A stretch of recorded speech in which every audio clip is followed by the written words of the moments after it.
Que ningún español se avergüence de la historia de España, de nuestra gloriosa historia, y mucho menos de nuestra esencia católica. Y estamos nuevamente con don Rafael María Molina, historiador, que va a poner sus conocimientos al servicio de la gloria de Dios y el bien de las almas, ¿no? Es lo que queremos hacer en este espacio, modestamente, acercar a las personas a Dios, principalmente, ¿no? Y para eso hay que conocer nuestra historia, y España se ha desangrado en defensa de la cristiandad, ¿no? Y conocer a España también es conocer al brazo de Dios en la tierra. Bien, vamos a empezar, vamos a hablar hoy, más que nada, de don Juan de Austria, una figura muy importante y no muy conocida por el gran público, ¿no? Pues sí, hombre, es una figura quizá conocida un poco por el gran público, pero más por los historiadores, ¿no? Es, digamos, yo creo que el gran público no lo conoce mucho, por eso es una figura digna de recordar. Fue un gran héroe militar en defensa de la fe. Vamos a situarlo en el espacio y en el tiempo. Juan de Austria, o don Juan de Austria, nace en Alemania en 1545 en la ciudad de Ratisbona, que es el nombre latino de la ciudad que en alemán se llama Regensburg, que está en Baviera. Nació allí porque fue hijo de una relación entre el emperador Carlos V, Carlos I de España y emperador Carlos V de Alemania, con una dama alemana, que conocida por su belleza, que se llamaba Bárbara Blomberg. De esta relación extramatrimonial pues sale don Juan de Austria. Don Juan de Austria, su vida pues es muy singular, porque nada más nacer pues, se lo llevan, como era habitual con los hijos que tenían los hijos de los reyes con amantes, lo separan de su madre y se lo llevan en este caso a España, donde es entregado a un mayordomo de Carlos V que se llamaba don Luis Quijada, quien a su vez lo entrega a un colaborador suyo, a uno de sus hombres de confianza, y entonces durante sus 10 primeros años de vida, don Juan de Austria, que llega a ser una gran figura conocida en toda la cristiandad en su momento, pues vive como un campesino en Medina del Campo. Entonces, en 1555, don Luis Quijada lo acoge en su casa con su esposa, que se llamaba doña María de Ulloa, en el castillo de Villagarcía, que está en la comarca castellano-leonesa de la Tierra de Campos, y entonces ya le dice quién es realmente.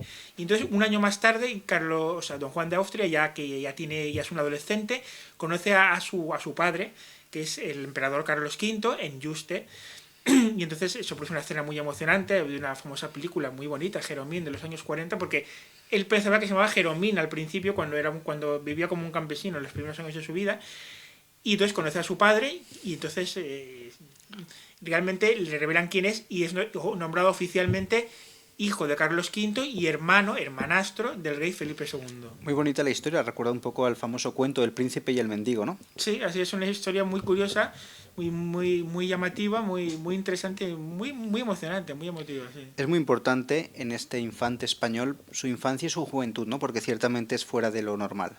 Sí, ya desde joven destacó, era un joven que destacaba ya no solo por las extraordinarias condiciones de su nacimiento y de su infancia y de quién era su padre, sino por sus propias cualidades personales. Él desde siempre, ya desde niño, dicen, manifestó pues una gran vocación militar. Él quiso ser general, él quiso ser militar, y ya cuando supo quién era, se dedicó ya adolescente, le gustaba mucho la lectura, sobre todo la lectura de libros de caballerías, y él tenía la vocación de ser un caballero en defensa de la cristiandad. Y entonces, pues él, parece que Felipe II, su hermanastro, quiso encaminarlo un poco hacia la vida religiosa, a que fuera obispo, cardenal, pero él dijo que no. Él quería defender la cristiandad, pero como militar. Entonces, la primera gran campaña, que tendrá siendo muy joven todavía, apenas superado los 20 años, será la Guerra Morisca en el sur de España, en Andalucía, la rebelión de los moriscos. En 1568 se produce la sublevación de los moriscos, que llegó a ser una guerra muy grave, que duró 2 años y que abarcó una parte importante de Andalucía. Los moriscos eran los descendientes de aquellos moros del Reino de Granada, que un siglo antes, cuando había sido conquistada por los reyes católicos, permanecieron musulmanes, con permiso en principio de la corona, pero la corona les había dicho que tarde o temprano tenía que convertirse al catolicismo. Lo que pasa es que cuando llegó ese momento, que había pasado casi un siglo, Felipe II estableció una serie de leyes para que dijeran, bueno, han pasado 70 años desde aquel acuerdo que ha sido y tienes que convertiros al catolicismo. No podemos ya aceptar aquí que seáis musulmanes, entre otras razones porque el sur de España y toda la costa mediterránea estaba siendo muy atacada por los piratas turcos y musulmanes. Entonces no podía ser que estuviera actuando como pasaba, como una quinta columna, digamos, que colaboraba con los piratas invasores, ¿no? Entonces se produce los moriscos no aceptan esa obligación de convertirse al catolicismo y se produce una gran sublevación militar y hay una guerra que dura 2 años, del año 68 al año 70 del siglo XVI, y que será terriblemente dura en las Alpujarras, sobre todo en la zona de las Alpujarras de lo que hoy es la provincia de Granada y de Almería, donde habrá unas batallas terribles y unos asedios muy duros. Entonces será una guerra muy difícil, que será muy sangrienta. Y una guerra de la que sale victorioso. Sale victorioso. Sí, porque hay que dar el resultado también, ¿no? Por supuesto. Entonces, al principio las tropas son mandadas por dos nobles, que son el marqués de los Vélez y el marqués de Mondéjar, pero don Juan de Austria insiste, ya siendo muy joven, a Felipe II, que quiere encargarse él de la dirección de esa guerra. Le nombra general de esa guerra y en el último año de esa guerra, en una serie de batallas y de asedios, que él personalmente jugándose la vida, pues los dirige con mucha eficacia y finalmente los moriscos son derrotados y se rinden en 1570. Muy importante la guerra morisca, pero don Juan de Austria va a pasar a la historia por su participación en Lepanto, una batalla que tiene una gran trascendencia en la historia de la humanidad y de la cristiandad. Exactamente, la guerra morisca había demostrado que don Juan de Austria no era un militar de salón, que quisiera ir allí simplemente para aparecer como general, pero que las operaciones las dirigían otros. No, él quería ser general de verdad, dirigir las operaciones él y desde al frente de sus soldados, jugándose la vida. Entonces, esto hace que en 1571 Felipe II le nombre comandante de la flota de la Liga Santa. La Liga Santa es la alianza que se produce entre España, el pontificado, o sea, el Papa, y Venecia, San Pío V, que era el Papa, con España, Felipe II, y la República de Venecia, que era una ciudad-estado muy poderosa en el Mediterráneo Oriental, que se alían para frenar la expansión naval turca, que cada vez es más agresiva. Habían estado a punto de tomar la isla de Malta, dominaban el norte de África, Italia estaba en peligro, las costas españolas eran atacadas con frecuencia. Entonces se forma esa coalición, una gran armada, una gran flota cristiana al mando de don Juan de Austria. Don Juan de Austria no era marino, digamos, una gran flota de galeras, pero sí tenía una vocación, digamos, iba asesorado por grandes marinos como don Álvaro de Bazán, pero él tenía pues esa gran vocación guerrera y entonces fue nombrado comandante de la flota. La batalla se produce el 5 de octubre de 1571, perdón, el 7 de octubre de 1571, es una gran batalla contra la escuadra turca en la que, según todas las crónicas, don Juan de Austria luchó con extraordinario valor, dirigió la flota con mucha eficacia y también, sobre todo, vamos, gracias, por supuesto, gracias a la intercesión de la Santísima Virgen María, que tiene mucha relación en la fiesta del Rosario con esta gran victoria, pues se produce la gran victoria. Pero todas las fuentes, todas las crónicas, todos los testigos, entre ellos el gran Miguel de Cervantes, pues acreditarán el valor y el coraje que demostró ese día don Juan de Austria. Una batalla también muy dura, ¿no? La de Lepanto. Una batalla durísima, una gran batalla naval entre cientos y cientos de galeras por cada bando. Al principio, digamos, los turcos sufrieron un fuerte revés cuando fueron cañoneados por los cañones, por ejemplo, de la flota veneciana y española, que tenía más cañones que la suya, aunque ellos también tenían cañones, pero luego los turcos, que tenían soldados muy eficaces, muy poderosos, los famosos genízaros, que eran su fuerza de élite, pues asaltan el centro de la escuadra cristiana y hay un momento muy difícil en la que el propio don Juan de Austria participa en la lucha y se enfrenta a su propia galera, la galera real, que es la flota, la nave insignia de la flota cristiana, y que hoy hay una bonita réplica desde el año 71, de 1900, cuando el aniversario, en el Museo Marítimo de Barcelona, que se puede ver cómo era, y él se enfrenta y lucha con su propia espada y con su propia mano. Y finalmente la batalla es una gran victoria. Y don Juan de Austria, pues como hemos dicho antes, luchó con mucho valor y con gran eficacia en esta batalla. Dura ciertamente la guerra morisca, muy dura la batalla de Lepanto y no fue menos la de Flandes. Exactamente. Las de Flandes. Después de la guerra morisca y sobre todo después de la batalla de Lepanto, don Juan de Austria se ha convertido en una gran figura ya europea, porque todo el mundo, la victoria de Lepanto tuvo una resonancia europea, lógicamente, y casi mundial, ¿no? Y don Juan de Austria ya se convierte en una figura militar conocida en todo el continente, y entonces él, pues, Felipe II sabe que es uno de sus generales principales, y eso que era muy joven, porque la batalla de Lepanto él tenía 26 años solamente, ¿no? La guerra morisca tenía 22 o 23, siendo muy joven todavía ya tenía la formación y la experiencia de un gran militar. Entonces Felipe II le pone en 1576 al frente del ejército español, los famosos tercios de Flandes, en la guerra de Flandes, que era una guerra muy importante que tenía España en aquel momento. Flandes era lo que hoy es Holanda, Bélgica y Luxemburgo, que había pertenecido a la familia de Carlos V, a su padre Felipe el Hermoso, y que cuando Carlos V abdica, se lo cede a su hijo Felipe II, con lo cual pasan a formar parte de la corona española. Pero la infiltración en lo que hoy es Holanda era muy fuerte y se produjo una gran sublevación en 1568. Entonces habrá una guerra que durará 80 años, en realidad, muy dura, entre los protestantes holandeses que contra los tercios de Flandes, los holandeses ayudados por las tropas inglesas, por tropas francesas, una auténtica coalición protestante europea contra el rey católico, contra Felipe II. Entonces los tercios lucharán ahí una serie de batallas enormes durante muchos años y finalmente pues, se consigue salvar la fe y la soberanía española en lo que hoy es Bélgica, pero no en Holanda. Concretamente, don Juan de Austria, en 1576 es nombrado jefe del ejército, consigue con su autoridad obligar a los diputados de lo que eran las ciudades de lo que hoy es Bélgica que vuelvan a aceptar la llegada de las tropas españolas, porque el gobernador anterior, Luis Requesens, había aceptado, en un intento vano por negociar con ellos, retirarlas. Él las vuelve a meter en Flandes, digamos.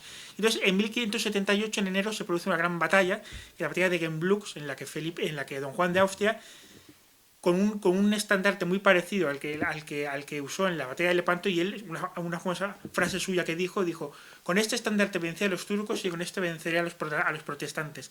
Efectivamente, hay una gran batalla en la que el ejército español, los tercios, derrotan completamente al ejército holandés protestante, y esa batalla produce que lo que hoy es la región belga de Valonia vuelva a ser católica y vuelva al dominio del rey.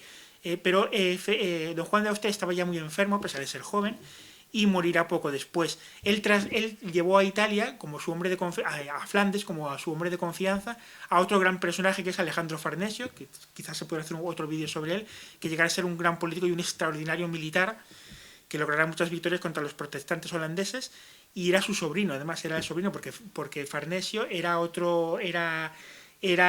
también sobrino de Carlos V, porque era también hijo de una hija natural de Carlos V. Total, que don Juan de Austria, pues después de esta gran victoria contra los holandeses, poco después ya se pone enfermo y muere a finales de 1578. Tenía solo 33 años, pero su vida había sido muy plena y había sido una vida, se puede decir, en defensa al servicio de la lucha militar en defensa de la cristiandad. Bien, un militar de prestigio, pero don Juan de Austria buscaba honor y fama en blasones y coronas o peleaba por un ideal más alto. Don Juan de Austria peleaba él siempre tuvo como objetivo la defensa de la fe, y él fue siempre muy leal a su hermano Felipe II. Bien es verdad que don Juan de Austria tenía un carácter muy diferente al de su hermano Felipe II. Así como Felipe II era un hombre más bien tímido y retraído, aunque compartía los mismos ideales, digamos, pero don Juan de Austria había sacado esa simpatía natural, ese don de gentes que sí tenía Carlos V y no tenía Felipe II. Era un hombre soñador también, se dice que soñó, le hubiera gustado, por ejemplo, ser rey católico para restablecer el catolicismo en lo que es Túnez, porque él reconquistó Túnez, después de Lepanto, reconquistó Túnez. Lo que pasa es que luego los turcos volvieron a tomar Túnez y fue la única derrota de la carrera de Juan de Austria. Ser un rey católico de Túnez al servicio de Felipe II, vasallo de Felipe II. Incluso soñó con conquistar Inglaterra, convertirse en el rey católico de Inglaterra en alianza con Felipe II, aunque todo eso no pasó de unos sueños. Pero es verdad que él siempre, dentro de que fue siempre muy leal a Felipe II, al final su carrera es la de un gran militar al servicio del rey Felipe II. Es verdad que tuvo momentos, por ejemplo, difíciles en lo personal, porque su secretario personal y hombre de confianza, Juan de Escobedo, fue asesinado en Madrid por una intriga en 1578, precisamente también, urdida por Antonio Pérez, que fue ese famoso secretario traidor de Felipe II, que más tarde huirá hacia Holanda y hacia Inglaterra y se convirtió en un enemigo de España y difundirá la leyenda negra. Antonio Pérez tenía mucha envidia de Juan de Austria e intentó fomentar la discordia entre Juan de Austria y su hermano. No lo consiguió, pero es verdad que le causó mucho disgusto esa situación don Juan de Austria tenía mucho disgusto de pensar que su hermano Felipe II pudiera dudar de su lealtad, cuando él fue un hombre siempre muy leal. Al final murió como un gran general de los tercios españoles y fue enterrado con toda solemnidad. Cuando la cristiandad estaba floreciente, los grandes personajes históricos y también el pueblo tenían muy presente que podían morir en la batalla. Muchos morían jóvenes, pero iban siempre a la batalla recién confesados y recién comulgados, ¿no? Así Algo fue, muy importante. Eso lo hacía siempre don Juan de Austria. Se cuenta que justo antes de la batalla de Lepanto ordenó que confesaran todos los soldados y todos los marineros, que todos los que estaban allí, los galeotes también, cristianos, todos, que confesaran antes como último gesto antes de la batalla, ¿no? Y sus arengas justo antes de la batalla de Lepanto siempre fueron religiosas. Cuando esa famosa frase de Don Juan de Austria que dijo: no permitáis que el arrogante turco desprecie a nuestra sagrada religión en ningún momento. Vamos a luchar por la fe católica. Y esto era un hombre que tenía la fe católica pues metida hasta el tuétano, como su padre Carlos V y como su hermano Felipe II. Él murió, Don Juan de Austria, en la ciudad de Namur, lo que es Bélgica, en 1578. Tanto que se habla de modernidad cuando el hombre de esa época nos lleva una ventaja inmensísima, ¿no?, que diría Mariano Arnal. Pues sí, Don Juan de Austria, exactamente así es. Era un hombre de valores, era una sociedad teocéntrica y surgían estos grandes héroes porque se impregnaban de estos valores. Eran cuando los reyes pues realmente eran conscientes de su misión al servicio de la fe católica, de la religión católica. Los reyes católicos se llamaban a España, el rey, no solo Isabel y Fernando, sino los reyes posteriores. España era conocida como la monarquía católica por excelencia, y así era, así fue. Don Juan de Austria pues finalmente pues murió en 1578, pero siempre tuvo la fe como un principio básico de su vida, y era un hombre muy, además, a pesar de que según las crónicas de su época, incluso los cuatro, siempre le describían como un hombre muy gallardo, ¿no? Hoy diríamos muy guapo, ¿no? Diríamos, quiere decir que hubiera podido tener muchas mujeres a su alrededor, pero fue casto en su vida personal. Era un hombre que no se le conoce que tuviera amantes ni historias de este estilo, y murió pues no pudo, digamos, a él le hubiera gustado quizás ser primer ministro de Felipe II, tener un mayor papel político, pero en cualquier caso su vocación principal siempre fue la militar y murió como un gran general de Felipe II. Ciertamente España era el brazo de Dios en la tierra, una expresión muy bonita.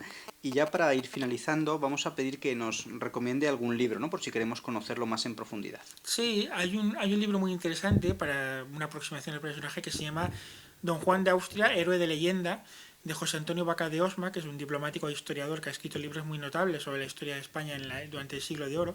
Luego ya un libro de un inglés en el siglo XIX, pero que todavía sigue siendo un clásico, de finales del XIX, que se llama John Petrie, que escribió un libro, una gran biografía de John of Austria, como dice él, ¿no?, Don Juan de Austria. Y luego pues en los libros de Carlos V, por ejemplo, los mismos libros de Manuel Fernández Álvarez o de Felipe II, se habla mucho de Don Juan de Austria. También se podía citar la obra del inglés John Eliot, que le cita mucho, y también la obra del famoso historiador francés Ferdinand Braudel, que escribió una gran obra sobre la lucha en el Mediterráneo en la época de Felipe II, donde se cita mucho a Don Juan de Austria en la batalla de Lepanto. Muchas gracias, don Rafael María Molina, historiador. La ingeniería social, anticristiana y antiespañola, silencia las grandes batallas de nuestros héroes y sobre todo su catolicidad. Esos detalles tan bonitos de que todos los soldados confesaron antes de la batalla, ¿no?, que recibían al Señor como comunión. Todo ese sentido del hombre que tenía presente a Dios, tenía presente también los novísimos, la vida, la muerte, juicio, cielo o infierno. Muy importante también que Don Juan de Austria hubiera podido, si hubiera querido, vivir en la corte como un infante, que tenía la categoría de infante, como un príncipe, digamos, ocioso. No. Él dedicó su vida a la lucha, a la guerra, como un soldado más, en defensa de la fe, y murió muy joven, con 33 años murió, pero con una vida que había sido quemada en defensa de la fe y en defensa de la... como un soldado más en defensa de la religión católica. Era guerrero y combativo, no se quedó plácidamente, muellemente en palacio. Así un espacio más de butacas vacías, donde hablamos de temas que no están de moda, y que poco está de moda la historia de España, cómo se la persigue, se la ignora y se la denigra, y aquí queremos poner un poquito de luz para darla a conocer, para amar más nuestra patria y amar más a Dios. Recuerden que España ha sido el brazo de Dios en la tierra.